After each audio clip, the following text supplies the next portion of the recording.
पुंडलिक वरदे हरि विठ्ठल श्री ज्ञानदेव तुकाराम। पंढरीनाथ भगवान की जय। प्रभु रामचंद्र भगवान की जय। पवनसूत हनुमान की जय। उमापति महादेव की जय। अवधूत चिंतन श्री गुरुदेव दत्त वासुदेव हरी। ब्रह्मदेव नारद महर्षींना सांगू लागलेले आहेत की जेव्हा ब्रह्मदेवानी स्वतःच्या शरीरापासून भृगु, अंगिरा, मरीची, अत्री वगैरे ऋषी उत्पन्न केले, तेव्हा त्यांच्या मनापासून एक अत्यंत सुंदर कन्या निर्माण केली। त्याच वेळेस एक अत्यंत मनोहर देखणा मानसपुत्र निर्माण झाला। पुरुष सौंदर्याचा तो मूर्तिमंत पुतळा होता। आणि मग सगळे देव ब्रह्मदेवासहित त्याच्या सौंदर्याकडे आश्चर्याने पाहत राहिले।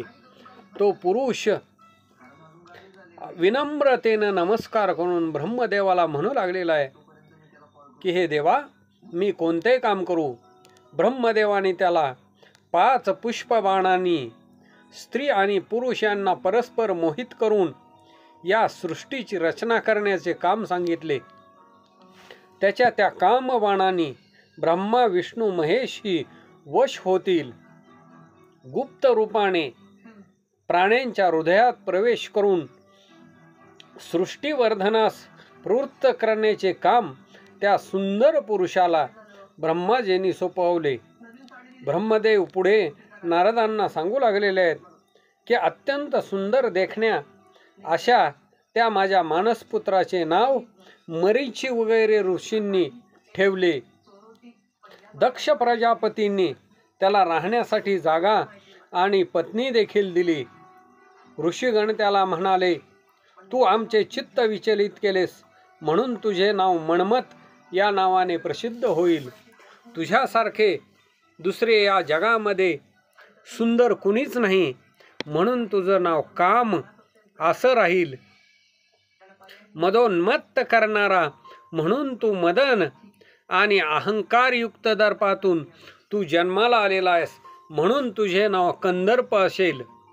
कोणाही देवाचा पराक्रम तुझ्यासारखा नाही, तू सर्वव्यापी असशील। दक्ष प्रजापती जो आहे तो स्वतःच तुला सुंदर स्त्री पत्नी रूपात देतील। ब्रह्मदेवाच्या हृदयापासून निर्माण झालेल्या तेजस्वी कन्येचे नाव संध्या असे ठेवले। अशा प्रकारे कामदेव 5 पुष्प बाण घेऊन लपून बसून विचार करू लागला। हर्षण, रोचन, मोहन, शोषण आणि मारण ही त्या 5 बाणांची नावे होती। त्याला या बाणांची खरोखरच प्रचिती घ्यायची होती। हे बाण खरोखरच लोकांना मोहित करतील का हे पाहायचे होते। त्याने धनुष्यावर बाण चढवला व प्रचंडा ओढली। त्याच वेळेला सुगंधित वायू वाहायला लागला आणि त्याच्यामुळे त्या बाणाने सर्व ऋषीगण मोहित झाले। सर्वांच्या मनात काम विचार येऊ लागले।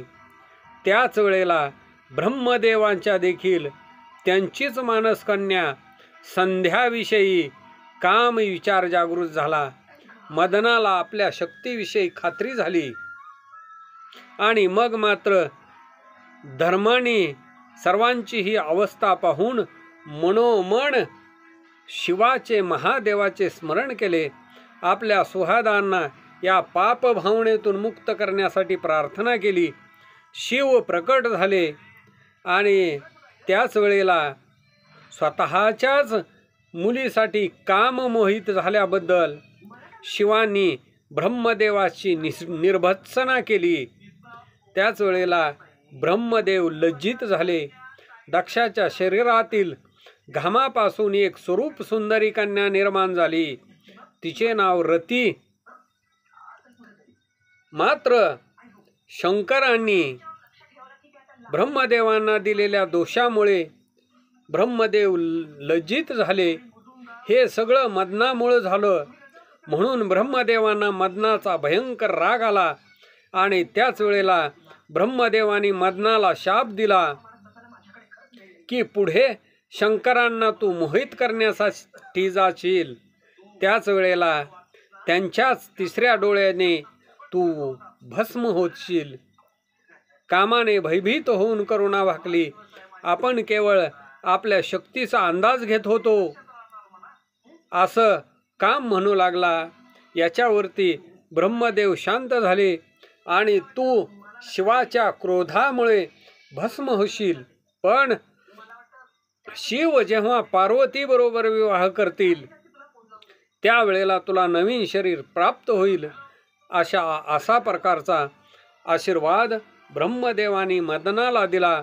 हा उशाप ऐकून सर्वजण आनंदित होऊन आपापल्या ठिकाणी निघून गेले. पुंडलिक वरदे हरी विठ्ठल.